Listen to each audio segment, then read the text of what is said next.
अस्सलाम वालेकुम। बोज Einstein statistic जो है वो मैं कर रही हूँ अभी। तो बोज आइंस्टाइन स्टैटिस्टिक जो हमारे पास है बेसिकली उसके लिए जो हमारे पास पार्टीशन फंक्शन है वो हमारे पास बेसिकली किसके बराबर है, z is equal to sigma r e raise to power minus beta n1 e1 plus n2 e2 plus so on. मतलब ये तो हमारा स्टार्ट है ना जो हम सब के लिए करते हैं, ठीक है।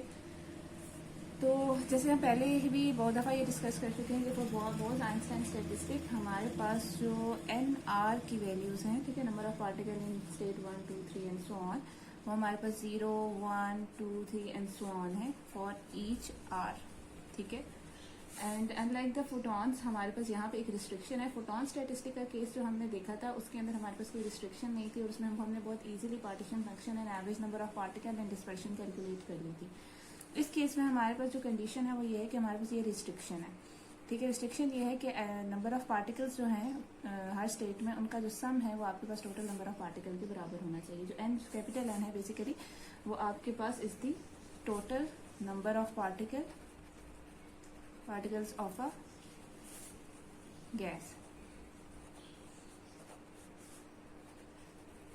अब हमारे पास जो पहले थी फोटॉन स्टैटिस्टिक का केस उसमें हमारे पास कोई ऐसी रिस्ट्रिक्शन नहीं थी और हमारे पास ये सम था हमने बहुत इजीली एवेलुएट करके पार्टीशन फंक्शन कैलकुलेट कर लिया था। लेकिन इस कंडीशन की वजह से हमारे पास कुछ कॉम्प्लिकेशंस पैदा हो रही हैं और बेसिकली हमने उसको अब टैकल करना है कि हमने किस तरीके से जो है उस रिस्ट्रिक्शन के अंदर रहते हुए हम किस तरीके से जो है वो अपना पार्टीशन फंक्शन बोज आइंस्टाइन स्टैटिस्टिक केस के लिए कैलकुलेट करें। तो इसके लिए आपके पास इस प्रॉब्लम को हैंडल करने के काफ़ी सारे तरीके हैं, लेकिन हमने जो अभी मेथड यूज़ किया है वो ये हमने करना है कि हमारे पास जैसे हमें ये पता है यहाँ पे इस रिस्ट्रिक्शन से हमारे पास एक चीज़ हमें पता चलती है कि जो पार्टीशन फंक्शन है वो डिपेंड कर रहा है total number of particle n पे, ठीक है, इन द सिस्टम। जो total number of particle system है उसके ऊपर डिपेंड कर रहा है। अगर आप नंबर ऑफ पार्टिकल्स को चेंज कर लें, एन प्राइम कर दें फ्रॉम एन, तो आपके पास ऑब्वियसली पार्टीशन फंक्शन की वैल्यू भी जेड एन से चेंज हो जानी चाहिए, जेड एन प्राइम। मतलब पार्टीशन फंक्शन अगर आपके पास नंबर ऑफ पार्टिकल्स पे डिपेंड कर रहा है तो नंबर ऑफ पार्टिकल चेंज करने से आपके पास पार्टीशन फंक्शन भी चेंज होना चाहिए। तो अब हमारे पास ये वाली जो इक्वेशन है पहली वाली, इसके अंदर क्योंकि बहुत सारे टर्म्स हैं इस सम के अंदर, तो अगर आप जो है वो एन को जो है कैपिटल एन को एन प्राइम से रिप्लेस कर रहे हैं, तो मतलब कहने का मकसद ये है कि जिस तरीके से आप एन बार को चेंज करते जाएंगे, नंबर ऑफ पार्टिकल्स को चेंज करते जाएंगे, ठीक है, तो उस हिसाब से आपके पास जेड एन बार भी चेंज होता जाएगा, ठीक है, प्राइम चेंज होता जाएगा। मतलब क्योंकि इसके अंदर बहुत पार्टीशन फंक्शन के अंदर बहुत सारी, इसके सम के अंदर बहुत सारी टर्म्स हैं, तो आपके पास Z function of N prime भी एक रैपिडली इंक्रीजिंग फंक्शन होगा एन प्राइम का, ठीक है। लेकिन हमें रिस्ट्रिक्शन ये है कि हम लोग इस वाली कंडीशन की वजह से हमारे पास ये रिस्ट्रिक्शन आ रही है कि हम सिर्फ इंटरेस्टेड हैं जेड की उस वैल्यू के लिए जहाँ पे हमारे पास एन बार जो है वो एन के बराबर हो, ठीक है। तो हम क्या करेंगे, ये जो रैपिडली इंक्रीजिंग, जैसे मैंने आपको बताया था कि आपके पास क्योंकि बहुत सारी टर्म्स आ रही हैं पार्टीशन फंक्शन के सम में, तो हमारे पास जो है एन जेड एन प्राइम जो है ये रैपिडली इंक्रीजिंग फंक्शन है एन प्राइम का। तो हम लोग क्या करते हैं कि ये जो इसकी रैपिडली इंक्रीजिंग प्रॉपर्टी है जेड एन प्राइम की, इसको हम एक्सप्लॉइट कर सकते हैं। कैसे कि हम इसको decreasing function e raise to power minus alpha n prime से मल्टीप्लाई कर दें, जिसकी वजह से हमारे पास एक नया फंक्शन आ जाएगा z n prime e raise to power minus alpha n prime. और ये जो हमने नया फंक्शन आया है इसका जो है शार्प मैक्सिमा होगा at the value n prime is equal to n के ऊपर, ठीक है। लेकिन उसके लिए ऑब्वियसली हमने अल्फा की प्रॉपर चॉइस करनी होगी। अल्फा की चॉइस के ऊपर डिपेंड कर रहा होगा कि हमने इसको इस तरीके से, ये पॉजिटिव पैरामीटर है और इसको हमने इस तरीके से चूज करना है कि आपके पास जो है वो शार्प मैक्सिमा आए at the value n prime is equal to n. तो सम ऑफ दिस फंक्शन अगर all possible n prime the select only those term of interest near n prime is equal to n. मतलब अगर हम लोग summation करते हैं, ठीक है, मतलब अगर हम इसके ऊपर समीशन कर लेते हैं इस वाली टर्म के ऊपर, ठीक है, अगर हम इसके ऊपर समीशन अप्लाई कर देते हैं इस तरीके से,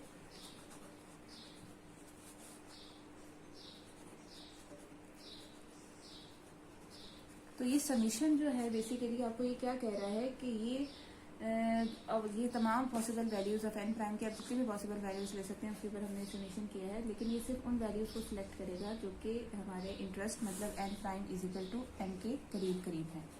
ठीक है, तो हमारे पास ये इसके बराबर आएगा बेसिकली।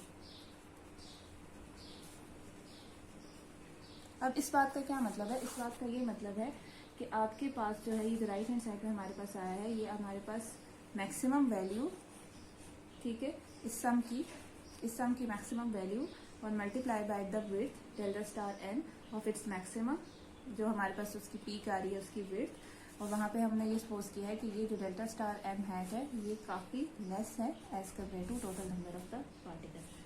तो यहाँ तक हमारे पास ये हमने एजम्पशन करके इसको जो इसके रिस्ट्रिक्शन है उसको सॉल्व करना है। ठीक है, तो हम यहाँ तक आ गए। अब हमने एक्चुअली जो है क्या किया है, हमने एक एब्रिविएशन इंट्रोड्यूस करवाई है ये वाली। ठीक है, ये आपने ज़रा ध्यान रखना है, ये इस तरह से मैंने इसको इसलिए थोड़ा सा इस तरह करके बनाया है। ये एब्रिविएशन हमने इंट्रोड्यूस कराई है, तो बेसिकली हमने ये वाली जो लिखा था, ये वाला जो मैंने अभी आपके लिए फंक्शन लिखा है, जो ये मैंने अभी आपके पास ये वाली चीज़ लिखी है, ये वाली समीशन, एक्चुअली इसको मैंने इसको हमने एक सिंबल z के बराबर जो मैंने अभी पीछे दिखाया उसके बराबर हमने इसे ले लिया, मतलब मैंने उसको थोड़ा सा डिफ्रेंशिएट करने के लिए थोड़ा इस तरह करके ड्रॉ किया है। ठीक है,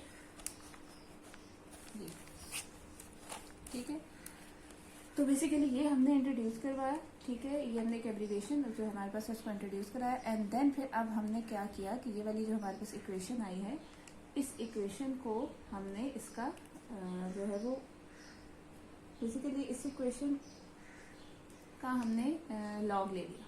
ठीक है, दोनों साइड में।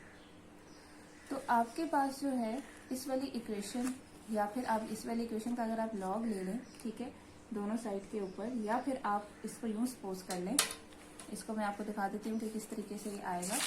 हमने इंट्रोड्यूस कराया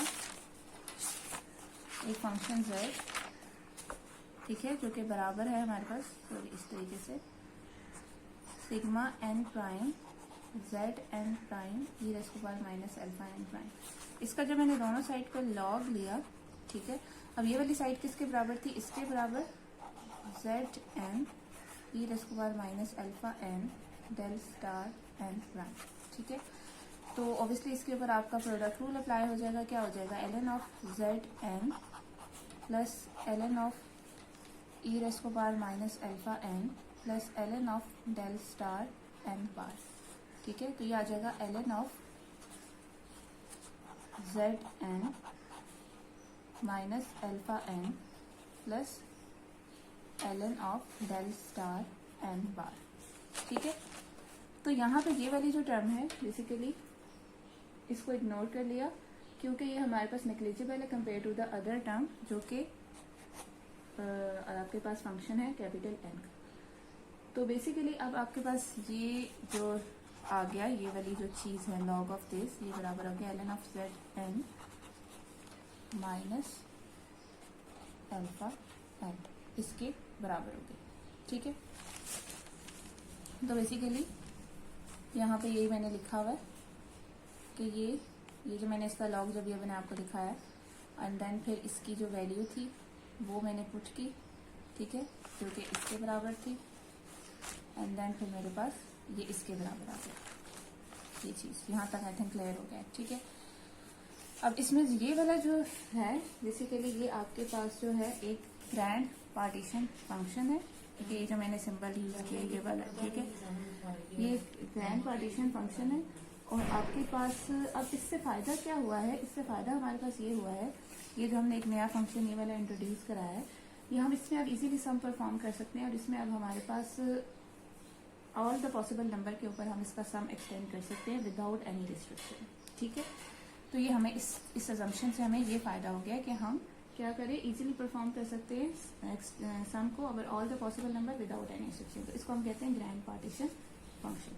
अब हम लोगों ने क्या करना है, अब हम लोग अपने मेन काम की तरफ आ जाते हैं पार्टीशन फंक्शन कैलकुलेट करने के लिए।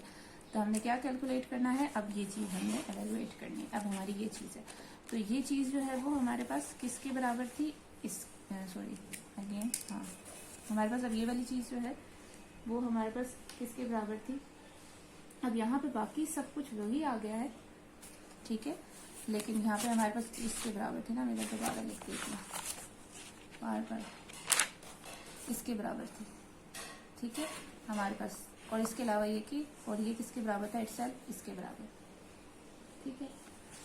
तो अब यहाँ पे मैंने क्या करना है कि हमारे पास ये समीशन इनटू दिस, क्लियर हो गया, ये समीशन इनटू दिस। तो हमारे पास जो इक्वेशन थी पार्टीशन फंक्शन की, जो स्टार्ट वाली हमारे पास इक्वेशन थी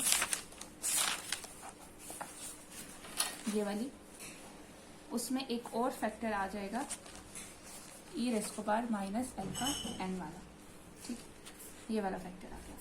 तो हमारे पास एक तो e raise to power minus beta, ये जो नॉर्मल पार्टीशन फंक्शन था, और एक हमारे पास e raise to power minus alpha n वाली टर्म आ गया, ठीक है।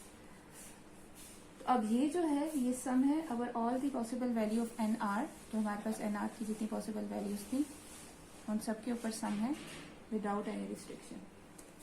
अब हमने रीग्रुपिंग की, n1 वाली टर्म्स इकट्ठी कर ली, n2 वाली टर्म्स इकट्ठी कर ली, और हमारे पास ये वाली फॉर्म आ गई, ठीक है।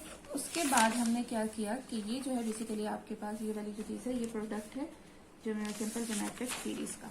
तो हम लोग को ये आप पता है, ये आपको वैसे पता है बेसिक मैथ से कि ये आपके पास ज्योमेट्रिक सीरीज है, ठीक है। तो उसके हिसाब से मैंने इसको लिख लिया।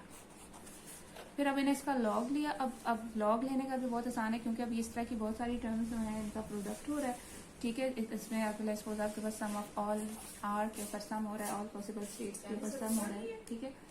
तो आपके पास जो है सम जो हो रहा है, अच्छा यहाँ पे कोई चीज़ भी क्लियर रखनी है कि यहाँ पे जो है क्योंकि बोस का हम केस देख रहे हैं, तो n1 की वैल्यू के ऊपर सम या n2 की वैल्यू के ऊपर सम जो है वो 0 से इन्फिनिटी तक हो रहा है। तो ये चीज़ इम्पोर्टेंट है। हम आगे हम देखेंगे फर्मी डायराक के केस में जो सम है वो 0 से 1 तक होगा, क्योंकि वहाँ पे पॉली एक्सक्लूजन प्रिंसिपल है और एक स्टेट में या 0 या 1 पार्टिकल हो। तो अब ये देखें यहाँ पे r नंबर ऑफ टर्म्स हैं, ठीक है। तो अब आप ये देखें कि आपके पास जो है जितनी भी नंबर ऑफ टर्म्स यहाँ पे आपके पास हैं, तो ये प्रोडक्ट हो रहा है। तो जब आप लॉग लेंगे तो इन सब का क्या हो जाएगा, सम हो जाएगा। तो आपके पास जो है, और ऊपर से जैसे बताया आप लॉग लेंगे तो जब ये ऊपर जाएंगी तो इनकी पावर नेगेटिव हो जाएगी, वो माइनस साइन भी आ जाएगा। तो ये सारे जो प्रोडक्ट हैं ये लॉग के बाद सम की फॉर्म में आ जाएंगे, इसलिए हमने इसे समेशन में लिख दिया, ठीक है। तो दूसरा बार ये अब यहाँ पे हमारे पास ये लॉग ऑफ दिस आ गया, ठीक है। अब हमारे पास जो है ये वाली चीज़ जो हमने पीछे यहाँ पे डिराइव की थी, ठीक है, ये वाली चीज़ हमारे पास इस वाले रिलेशन के अंदर हम ये वाली वैल्यू ln ऑफ z जो अभी हमने फाइंड किया ये हम इसमें पुट कर देते हैं माइनस, ठीक है। तो हमने ये ln ऑफ, सॉरी यहाँ पे प्लस था, यहाँ पे मैंने बता, हाँ रुके, यहाँ पे हमारे पास जो है वो ठीक है परफेक्ट, ये इसी के बराबर है। यहाँ पे जब हम ln ऑफ, ये मैंने इस इक्वेशन को उठा के तो मैं इधर लेके गई हूँ, तो इसकी इधर जाके ये प्लस हो गई है, ठीक है, ठीक है। तो अब हमने इधर इसके ln of z partition function जो है इसकी वैल्यू को हमने यहाँ पे पुट कर दिया, ठीक है, ये हो गया। अब हमारे पास ये सारे ये वाला रिलेशन आ गया, ठीक है। अब इससे नेक्स्ट जो है वो हमने ये करना है कि अब हमने ये एज्यूम किया था कि अल्फा को हमने इस तरीके से चूज करना है कि ये वाला जो हमारे पास फंक्शन है इसकी वैल्यू मैक्सिमम हो at for n prime is equal to n, यही हमने सपोज किया था, ठीक है। तो इसका मतलब ये है कि अगर मैं इस फंक्शन को, ठीक है, इस वाले फंक्शन को with respect to n prime differentiate करूं, तो ऑब्वियसली अगर इसका मैक्सिमा आना चाहिए at n prime is equal to n। तो अगर आपके पास कहीं मैक्सिमा हो तो अगर आप उसके रिस्पेक्ट से डिफरेंशिएट करें तो उस मैक्सिमा पे डेरिवेटिव क्या हो जाता है, 0 हो जाता है। तो इसको n प्राइम के रिस्पेक्ट से मैंने डिफरेंशिएट किया, ठीक है, ये टर्म प्लस दिस टर्म, और फिर उसके बाद हमारे पास और दूसरी एक और के बाद कि आपने डिफरेंशिएट किसको करना है, बेसिकली डिफरेंशिएट आपने करना है ln, हाँ इसके लॉग को हमने डिफरेंशिएट करना है, बेसिकली ये वाली जो टर्म है इसके लॉग को डिफरेंशिएट करना है, ठीक है। तो ये किसके बराबर था, इसके बराबर ना, ठीक है। तो ln ऑफ z जो है बेसिकली उसको डिफरेंशिएट आप कर रहे हैं, ठीक है। तो ln ऑफ z को जब मैंने डिफरेंशिएट किया तो पहले हमने उसका लॉग लिया एंड देन फिर मैंने उसको n प्राइम के रिस्पेक्ट से मैंने उसको डिफरेंशिएट किया, ठीक है। जब मैंने डिफरेंशिएट कर लिया तो मेरे पास इस टाइप की फॉर्म आ गई। अब ये वाली चीज़ किसके बराबर थी, ये वाली चीज़ हमारे पास बराबर है, अच्छा यहाँ पे आपने बस ध्यान रखना है ये सिंपल आपके पास z है, ठीक है। अच्छा, और हम अगेन हमने कंडीशन क्या, मैक्सिमा किसके बराबर लिया, n prime is equal to n, तो अब हमने n प्राइम की जगह हर जगह क्या पुट कर दिया, n पुट कर दिया। अच्छा, ये आप ध्यान रखना कि ये डेरिवेटिव है, ऑब्वियसली ये इस पे अप्लाई होगा, फिर इस पे अप्लाई होगा, तो n प्राइम के रिस्पेक्ट से जब आप डिफरेंशिएट करेंगे तो यहाँ पे सिर्फ अल्फा बच जाएगा, ठीक है। तो हमारे पास ये वाली चीज़ आ गई। तो हमने सबसे पहले क्या किया, जो हमारे पास इसके ऊपर हमने एजम्पशन क्या की थी कि इसकी वैल्यू मैक्सिमम है for n prime is equal to n, और फिर हमने इसका लॉग लिया, ठीक है। तो आपके पास लॉग लेके एंड देन फिर हमने उसे n प्राइम के रिस्पेक्ट से डिफरेंशिएट किया, एंड देन यहाँ से हमारे पास ये वैल्यू, फिर आखिर में n प्राइम को इक्वल टू n पुट कर दिया, और हमारे पास ये कंडीशन आ गई। तो क्योंकि हमारे पास ये कंडीशन के अंदर जो है वो particular value n prime is equal to n involve हो रही है, तो अल्फा को भी फंक्शन होना चाहिए n का, ठीक है। तो मैंने यहाँ पे ये लिख दिया कि आर आर्गुमेंट, ये इस बात के साथ रिलेटेड है जो यहाँ पे मैंने की थी। Our argument assumes that the parameter alpha is to be chosen so that the function this has its maximum value for this. इसलिए हमने इसका लॉग लेके, ये जो ग्रैंड पार्टीशन फंक्शन है इसका लॉग लेके एंड देन फिर हमने उसको n प्राइम के रिस्पेक्ट से डिफरेंशिएट किया, ठीक है। और फिर फाइनल रिजल्ट हमारे पास ये आ गया। और since this condition involve the particular value and prime alpha must be a function of n, ठीक है। तो यहाँ पे अब आपके पास क्या है, बेसिकली अगेन ये बस आपको यहाँ पे बताना मकसद था कि अल्फा जो है वो फंक्शन होना चाहिए n का, ठीक है। तो आपके पास ये जो इक्वेशन हमने यहाँ पे स्टार्ट में लिखी थी, ये वाली, ये जो हमने फाइंड की थी ये वाली इक्वेशन, अब हम इस इक्वेशन को हमने अब यूज करना है, ठीक है। इस इक्वेशन को और इस कंडीशन को, ठीक है, इन दोनों का, मतलब ये जो हमारे पास ln ऑफ z है इसको विद रिस्पेक्ट टू n जो है वो हमने डिफरेंशिएट करना है, एंड देन उसमें से माइनस अल्फा कर देना है, ठीक है। तो ये जो हमारे पास है ये टर्म, इसको with respect to n differentiate किया और माइनस अल्फा कर दिया, ठीक है। अब अच्छा, यहाँ पे हमारे पास क्या है, जब ऑब्वियसली हम ये ln ऑफ z n किसके बराबर, alpha n plus ln of z, तो उसकी जगह क्या आ जाएगा, जब हम इसे डिफरेंशिएट करेंगे इस कंडीशन में z n को, तो हमारे पास z n की वैल्यू आ जाएगी, ln ऑफ z n की वैल्यू आ जाएगी जो इसके बराबर है, ठीक है।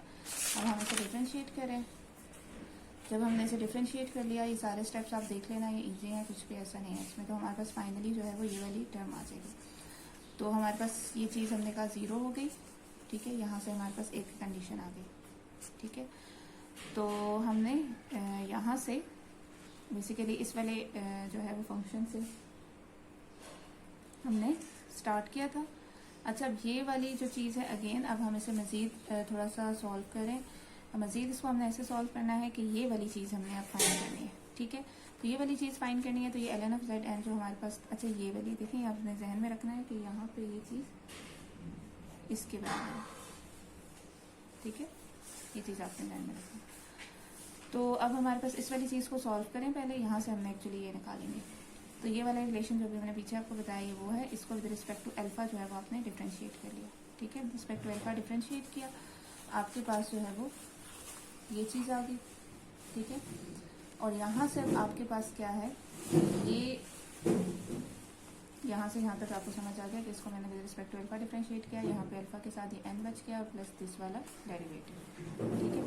तो ये किसके बराबर आया था आपके पास, ये वाली कंडीशन किसके बराबर आई थी, ये थी 0 के बराबर। तो यहाँ पे देखेंगे वही चीज़ आ गई है, तो ये हमारे पास 0 हो गया, ठीक है। तो partial ln of z over partial alpha is equal to 0, ठीक है। अब ये चीज़ होगी। अब हमारे पास जो है वो ln ऑफ z जो है वो हमने जो स्टार्ट में फाइंड किया था, ये वाला अगेन जो हम बार बार यूज़ करें, दिस वन, ठीक है, is equal to alpha n plus ln of this partition function. तो ये किसके बराबर आया था, ये जो भी हमने दूसरी सॉल्व किया, ये इसके बराबर था, ठीक है, ये इसके बराबर था। तो ये यहाँ पे हमने वैल्यू को पुट कर दिया, ठीक है। अब हमने अगेन, क्योंकि अब ये फाइंड करना है, ठीक है, ये दूसरा वाला है और ये हमारे पास सिंपल वाला है। अब इसको with respect to alpha differentiate किया, with respect to alpha differentiate किया, इक्वल टू 0 पुट किया, ये कंडीशन के अकॉर्डिंग, तो यहाँ से हमारे पास नंबर ऑफ पार्टिकल, ठीक है। फिर उसके बाद हमने average number of particle find करने हैं, ये वाला फार्मूला यूज़ किया। तो ये वाला फार्मूला हमने यूज़ किया एवरेज नंबर ऑफ पार्टिकल्स के लिए, ठीक है, यहाँ तक। एंड देन फिर मैं यहाँ पे आ गई, उसको आप टाइम इग्नोर कर दें, ठीक है। तो बेसिकली मैंने इस क्या फाइंड करना है इसको भी आप यहाँ से देखिए, ओके। तो बेसिकली आपके पास जो रिलेशन था, हमने ये वाली चीज़ मैंने आपको बताया कि मैंने एन एस एवरेज फाइंड करनी है, तो जो एल एन ऑफ जेड है हमारे पास, उसका मैंने उसको with respect to e s differentiate करना। तो ये हमारे पास एल एन ऑफ जेड है और इसको मैं with respect to e s जो है वो डिफ्रेंशिएट कर रही हूँ। तो बेसिकली जब मैं इसको डिफ्रेंशिएट करूँगी तो वो इसके बराबर आएगा, ठीक है, क्योंकि हमने इसको, ये बेसिकली आपके पास जो है पूरी चीज़ जो है एल एन ऑफ जेड है, और ये हम लोग जब इसको डिफ्रेंशिएट करेंगे विद रिस्पेक्ट टू, एक्चुअली हमने यूज़ किया विद रिस्पेक्ट टू, ऑब्वियसली इसमें हमने क्या अप्लाई कर दिया, चेन रूल अप्लाई कर दिया, ठीक है। तो partial l n of z over partial alpha into partial alpha over partial E s, क्योंकि अल्फा जो है वो हमने कहा है वो ई एस का function.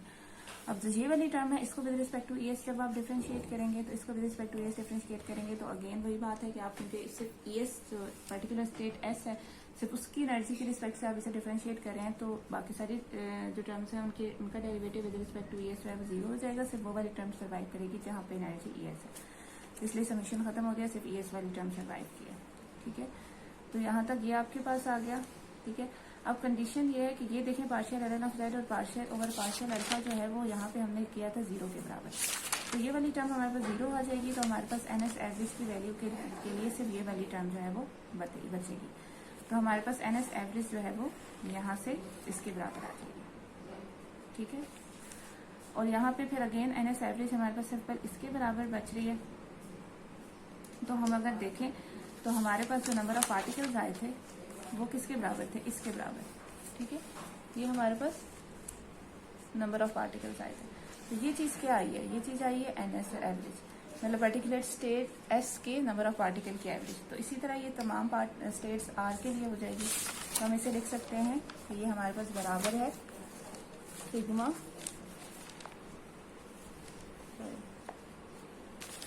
Sigma n r, can you see it, sigma n r average is equal to n, ठीक है। और फिर उसके बाद हम लोग इसमें केमिकल पोटेंशियल वाली कंडीशन यूज कर लेंगे, क्योंकि अब हमें अल्फा फाइंड करना है। तो उसके लिए हमारे पास, अच्छा अब यहाँ पे ये है कि ये हमारे पास ये चीज़ भी आ गई, ठीक है। तो इसका मतलब ये है कि आपके पास जो भी हमने पार्टीशन फंक्शन फाइंड किया है वो हमारे पास क्या है, एक तो वो हमें बोस-आइंस्टाइन डिस्ट्रीब्यूशन हमने फाइंड कर ली, और हमारे पास जो कंडीशन थी ये वाली एन इज इक्वल टू ये वाली कंडीशन, तो ये वाली जो हमारे पास कंडीशन थी, ठीक है। तो ये अल्फा को डिटरमिन करने के लिए बेसिकली हम इस कंडीशन को यूज़ करते हैं, ठीक है। तो इससे मैंने आपको बता दिया कि किस तरीके से ये हमें ये वाली चीज़ दे रही है, ठीक है। और ये ऑब्वियस रिक्वायरमेंट है जो हमें रिक्वायर होती है to satisfy the conservation of particle, ठीक है। तो इसका मतलब ये है कि हमने जो अजम्पशंस की थी वो बिल्कुल ठीक की थी। तो chemical potential of the gas को फाइंड करने का तरीका हमारे पास ये है, एल एन ऑफ जेड की वैल्यू हम पुट करके आप ये फाइंड कर लेंगे, ये आराम से आ जाएगा आपके पास, बीटा 1/kT के बराबर है, यहाँ से आपने अल्फा की वैल्यू फाइंड कर ली जो कि माइनस बीटा म्यू के बराबर है, ठीक है। फिर इसके बाद हम लोगों ने जो है वो कैलकुलेशन ऑफ द डिस्पर्शन, अब हमने डिस्पर्शन, अच्छा यहाँ पे एक और चीज़ मैं आपको इम्पोर्टेंट बताती जाऊँ कि फोटोन के केस में हमारे पास नंबर ऑफ पार्टिकल पे कोई रिस्ट्रिक्शन नहीं थी, इसलिए आपके पास जो है जेड इंडिपेंडेंट था to the number of particle, और उस केस में अल्फा हमारे पास जीरो था, और हमारे पास अगर हम अल्फा को जीरो कर दें तो हमारे पास वही सब कुछ आ जाएगा जो फोटोन स्टैटिस्टिक के केस में था, ठीक है। अब नेक्स्ट जो हमारे पास चीज़ है वो ये है कि हमने जो है वो अब डिस्पर्शन कैलकुलेट करनी है, ठीक है। तो डिस्पर्शन कैलकुलेट करने के लिए, ठीक है, डिस्पर्शन कैलकुलेट करने के लिए आप ये वाला फार्मूला यूज़ करते हैं, ठीक है। अब यहाँ पे आपको एन एस एवरेज जो आपने इस केस के लिए बोस-आइंस्टाइन स्टैटिस्टिक के केस के लिए यूज़ की, हमने वो करनी है। अच्छा यहाँ से मैं आपको बता दूँ कि ये वाला जो मेरे पास पार्ट है, इससे जो नेक्स्ट वाला लेक्चर है, इस लेक्चर से नेक्स्ट वाला जो लेक्चर है, ठीक है, एक मिनट, सॉरी इट्स ओके, ये मैंने दूसरा वाला कैलकुलेट किया है। अच्छा मैं आपको सिर्फ ये बताना चाह रही हूँ कि इससे जो नेक्स्ट वाला पार्ट है लेक्चर का, उसमें मेरी एक छोटी सी मिस्टेक है, तो वो क्योंकि मैंने पहले रिकॉर्ड किया है और ये पहला वाला पार्ट जो है वो बाद में रिकॉर्ड किया है, तो उसमें छोटी सी मिस्टेक है, वो जो है वो मैंने यहाँ पे आपको बतानी थी, लेकिन उससे पहले जो है मैं आपको ये वाला दूसरा वाला पार्ट भी इसका करा देती हूँ, फर्मी डायराफ वाला भी, छोटा सा ही है, उसके बाद मैं ये वाली चीज़ आपको बता दूँगी। डिस्पर्शन वाला, डिस्पर्शन जो है वो पार्ट 2 में मैंने कैलकुलेट की है, लेकिन ये कि उसमें थोड़ी सी गलती है, तो वो आप पार्ट 1 देखेंगे, उसके बाद जब आप पार्ट 2 देखेंगे तो फिर ऑटोमेटिकली आपको समझ आ जाएगा कि वहाँ पे क्या मिस्टेक हुई है। ठीक है, तो फिलहाल मैं फर्मी डायराक वाला केस आपको बता देती हूँ। ये पीछे वाला हमने पूरा कंप्लीट कर लिया। फर्मी डायराक वाला जो केस है वो हमारे पास क्या है, फर्मी डायराक केस में बिल्कुल वैसे ही है जैसा बोस-आइंस्टाइन स्टैटिस्टिक में है, उसमें भी हमने इसी तरह पार्टीशन फंक्शन जो मैंने स्टार्ट में लिखा था वही एवेल्युएट करना है। बस इसमें जो रिस्ट्रिक्शन है कि उसमें जो नंबर ऑफ पार्टिकल है वो 0 and 1 है। ठीक है, तो आपके पास बाकी जब आप बाकी सब कुछ बिल्कुल वैसा ही होगा। इसी तरह आप एक ग्रैंड पार्टीशन फंक्शन इसमें भी आप डिफाइन करेंगे और इसमें जब आप इसे ओपन करेंगे तो वो इस तरीके से आएगा। लेकिन देखें, जैसे मैंने आपको बताया था पिछले केस में कि जो सम था वो 0 से लेकर इन्फिनिटी तक था जब आपने डिफरेंट टर्म्स को कंबाइन किया था। तो इस केस में जो आपके पास सम है वो जो है वो 0 से लेकर 1 तक है। ठीक है, फिर उसके बाद आपने इसी तरह इसके ऊपर अगेन हमारे पास यहाँ पे जो है वो अप्लाई हो गया, ये चीज़ होगी समीशन, एंड देन फिर इस समीशन को आपने ओपन कर लिया। अब इसमें ज्योमेट्रिक सीरीज नहीं अप्लाई हो रही क्योंकि उसमें तो आपको इनफाइनाइट टर्म्स चाहिए होती हैं जैसे पिछले केस में था। यहाँ पे आपके पास यहाँ पे आप जो है वो समीशन ओपन करेंगे फॉर 0 and 1, तो आपके पास ये दो टर्म्स जो है वो सारे के अंदर आ जाएंगे। फिर उसके बाद जब आप लॉग अप्लाई करेंगे तो ये टर्म जो प्रोडक्ट हो रही है इनका सम हो जाएगा। एक्चुअली मुझे लग रहा है कि मुझे सही नज़र नहीं आ रहा। ठीक है, तो ये जिनके प्रोडक्ट हो रही है इन सब का जो है वो सम हो जाएगा। ठीक है, आज थोड़ी सी अरेंजमेंट फॉर्म की थोड़ी ख़राब है, इस वजह से कुछ चीज़ें आई थिंक कट रही हैं। फिर उसके बाद z हमने जो है वो इस तरीके से डिफाइन किया था। फिर हमने ln ऑफ z जो है वो हमारे पास इसके बराबर आया था। सारा कुछ ये इस तरह से था। ठीक है, वही वाली चीज़ें हमने यूज़ करनी है। हमने जो है यहाँ पे भी हमने वही वैल्यूज़ जो है वो पुट करनी है। अच्छा, यहाँ पे क्या होगा, ये जो हमने log ऑफ z फाइंड किया है, ठीक है, ये जो हमने log ऑफ z फाइंड किया था, ठीक है, तो ये इसकी वैल्यू हमने यहाँ पे पुट कर दी log ऑफ z की। ठीक है, और फिर बोस-आइंस्टाइन के केस में हमारे पास ये चीज़ ln ऑफ z सिंपल जो था वो इसके बराबर आया था, और इस केस में हमारे पास इसके बराबर आया। मतलब ये कहने का ये कि अगर हम कंपेयर करें तो हमारे पास सिर्फ एक जो इम्पोर्टेंट साइन का चेंज है, उसके अलावा बाकी सब कुछ बिल्कुल वैसा ही है। यहाँ पे प्लस है, यहाँ पे माइनस है, यहाँ पे प्लस है, यहाँ पे माइनस है। ठीक है, तो अब हमारे पास ये वाली कंडीशन जो हमने पिछले केस में यूज़ की थी, ये वाली, ठीक है, यही वाली यूज़ करेंगे। इसी में ln of z Fermi Dirac के लिए ln ऑफ z को with respect to alpha differentiate करेंगे, और वहाँ पे भी हमने with respect to alpha differentiate करके फिर हमने नंबर ऑफ पार्टिकल्स निकाले थे, तो यहाँ पे हमारे पास नंबर ऑफ पार्टिकल्स आ जाएंगे। ठीक है, फिर एनएस एवरेज कैलकुलेट करने के लिए अगेन उसी तरह हम उसको with respect to e s differentiate करेंगे। लॉग ऑफ z को with respect to e s differentiate करेंगे तो बिल्कुल वैसे ही फाइंड करेंगे जैसे पिछले केस में हमने किया था। हमारे पास जो लॉग ऑफ z की वैल्यू है उसका विद रिस्पेक्ट टू ईएस जो है वो हमने डेरिवेटिव ले लिया। ठीक है, तो ये वाली टर्म और ये वाली टर्म मैंने आपको जैसे पहले बताया था कि ये वाली टर्म जो है वो आपके पास इसके बराबर है, इसके। ठीक है, ये वाली टर्म, और ये partial ln of z partial alpha 0 हो जाता है, तो ये टर्म से 0 हो जाती है। एनएस एवरेज के लिए आपके पास सिर्फ ये वाली टर्म बच जाती है। तो यहाँ से एनएस ऑफ एवरेज निकाल लिया। तो जैसे पिछले केस में हमारे पास नंबर ऑफ पार्टिकल इसके बराबर आ रहे थे, तो इस केस में भी हमारे पास, क्योंकि देखें एन इसके बराबर है, ठीक, ये सॉरी एनएस एवरेज जो है वो इसके बराबर है, तो एन जो है वो किसके बराबर हो जाएगा, इसके। ठीक है, और इस केस में भी आपके पास अल्फा उसी के बराबर आएगा जैसे पिछले केस में आया था। अब हम डिस्पर्शन पे आ जाते हैं। डिस्पर्शन इसकी मैं कैलकुलेट करूंगी और उससे आपको पता चल जाएगा कि जो नेक्स्ट पार्ट में मैंने बोस-आइंस्टाइन की डिस्पर्शन नेक्स्ट पार्ट में कैलकुलेट की हुई है, तो वो आपको पता चल जाएगा कि उसमें क्या एरर था। हमें अभी आपको यहाँ पे बता दूँगी।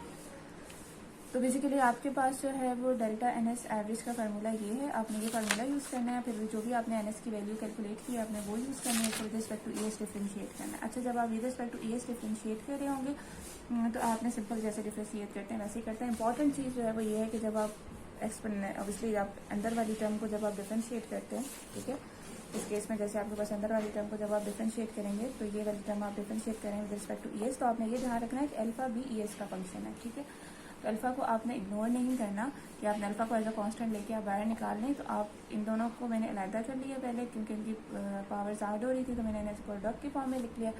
और देन फिर जब मैंने इनको with respect to e s अलहदा डिफरेंशिएट किया जैसे हम प्रोडक्ट रूल में करते हैं। ठीक है, E square beta E S into partial exponential of alpha और पार्शियल ई S plus E square alpha partial E square beta और पार्शियल ई एस। जब आप इसको सॉल्व करेंगे, ये सारे स्टेप्स आप देख लीजिए आराम से। ठीक है, ये सारा कुछ सॉल्व करने के बाद आपके पास ये वाली टर्म आ जाएगी। ठीक है, तो बेसिकली जो हमारे पास बोज आइंस्टाइन वाला केस मैंने किया उसमें मैंने थोड़ा गलत कर दिया था। उसमें मैंने ये चीज़ जस्टिफाई एक्चुअली ने की थी कि ये उसमें भी इस तरह की ही चीज़ आ रही है, ठीक है। इससे साइंस का डिफरेंस है, उसमें भी इसी तरह की टर्म्स आ रही है, बस मैंने इसको जस्टिफाई नहीं किया था। वो जब आप उसे पढ़ेंगे तो आपको याद हो जाएगा कि ये किस तरीके से इस तरह आ रही है, ठीक है। क्लियर हो गया? तो सिर्फ साइन का डिफरेंस है, बाकी उसमें भी इसी तरह आएगी। तो उसके बाद आपने ये जो एवरेज नंबर ऑफ पार्टिकल ये इसके रिस्पेक्ट से डिफ्रेंशिएट किए, इन के साथ -1 ओवर बीटा को मल्टीप्लाई कर दिया ताकि आपके पास डिस्पर्शन आ जाए। तो हमारे पास ये चीज़, ये रिलेशन आ जाएगा, आपके पास फाइनली डिस्पर्शन का ये रिलेशन आ जाएगा, ठीक है, यहाँ तक। ओके, तो एक्चुअली यही हमने डिस्पर्शन यहाँ तक हमने कैलकुलेट कर लिया और यही हमने कैलकुलेट करना था। और सिर्फ मज़ीद इसमें से थोड़ी सी इसमें मज़ीद भी जो है वो चीज़ें मैंने की थी। Let's me tell you. हाँ, फिर उसके बाद आपने यहाँ पे आ जाना, जब आपने डिस्पर्शन कैलकुलेट कर ली तो ये वाली आपके पास डिस्पर्शन आ गई। अच्छा, एक्चुअली मैं आपको ये बता दूँ कि यहाँ पे ये वाली डिस्पर्शन आपने कैलकुलेट कर ली ना, ये वाला काम आपने कर लिया, ठीक है। ये वाली डिस्पर्शन जो है वो आपने कैलकुलेट कर ली, ठीक है। अब इस डिस्पर्शन से नेक्स्ट स्टेप ये है कि इसको हमने NS की फॉर्म में लिखना है, ठीक है। तो आपके पास जो ये वाली टर्म है जो बाहर कॉमन आ रही है, ये वाली टर्म, ठीक है। तो अगर आप देखें तो ये एक्चुअली, अगर आप इसको मैं इस तरीके से लिख सकती हूँ, +1 ऊपर मैंने +1 -1 ऐड किया। तो अगर मैं इन दोनों टर्म्स को अलग करूँ तो ये वाली टर्म और प्लस इस वाली टर्म, ये टर्म बनेगी आपके पास NS average -NS average square. आप इसको करके देखना, ये आराम से आ जाता है, ठीक है, ये आ जाएगा। तो ये जो डेल्टा NS एवरेज है उसमें फिर वहाँ पे हमने ये वैल्यू पुट कर दी उसकी जगह, ठीक है।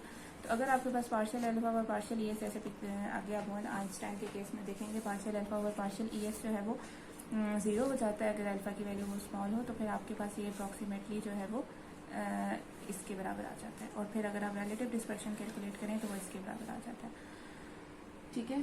तो अगर आप वैल्यूज़ को पुट कर दें, हमारे पास जो पीछे हमने हमारे पास ये NS average -NS average square के फॉर्म में लिखा है, यहाँ पे हमने पुट कर दिया। हमने कहा अगर ये वैल्यू बहुत स्मॉल हो जाए, हम इसे इग्नोर कर दें, तो हमारे पास ये आ जाता है और यहाँ से हमारे पास रिलेटिव डिस्पर्शन आ गई। तो बेसिकली अगर हम इसको देखें तो मैक्सवेल बोल्ट्जमैन के केस के मुकाबले में ये रिलेटिव डिस्पर्शन बहुत कम आई है। और क्योंकि फर्मी डायराक के केस में NS average number of particle 1 को ही अप्रोच करते हैं इन्फिनिटी, तो हो नहीं सकते। Average number of particle greater than 1 नहीं हो सकते, ये 0 होते हैं या 1 होते हैं, उसकी मैक्सिमम वैल्यू 1 ही हो सकती है अकॉर्डिंग टू एक्सक्लूजन प्रिंसिपल। तो इसका मतलब ये है कि अगर ये 1 को अप्रोच करेगा तो ये रिलेटिव डिस्पर्शन जो है ऑब्वियसली ये 1 हो जाएगा, तो रिलेटिव डिस्पर्शन क्या हो जाएगी, 0 हो जाएगी। तो इसका क्या मतलब हुआ कि नंबर ऑफ पार्टिकल जो है उनके अंदर कोई फ्लक्चुएशन नहीं आएगी। इसका क्या मतलब हुआ कि वैसे तो नॉर्मली केस के अंदर आपके पास फ्लक्चुएशन आती रहती है, नंबर ऑफ पार्टिकल बढ़ते और कम होते रहते, तो NS एवरेज में कोई फ्लक्चुएशन नहीं आएगी अगर स्टेट जो है वो कम्प्लीटली फिल्ड हो, ठीक है। देयर इज नो, मतलब 1 से ज़्यादा नहीं होंगे, ठीक है। जो 1 है फिर वो उतने ही रहेंगे, उससे ज़्यादा नहीं होंगे। तो 0 है तो वो 1 हो सकता है, लेकिन अगर 1 है तो वो फिर आपके पास जो है वो उससे ज़्यादा फ्लक्चुएट नहीं करेंगे। तो there is no fluctuation in NS average for state which are completely filled. तो यहाँ तक ये हमारा वाइंड अप हो गया, ओके।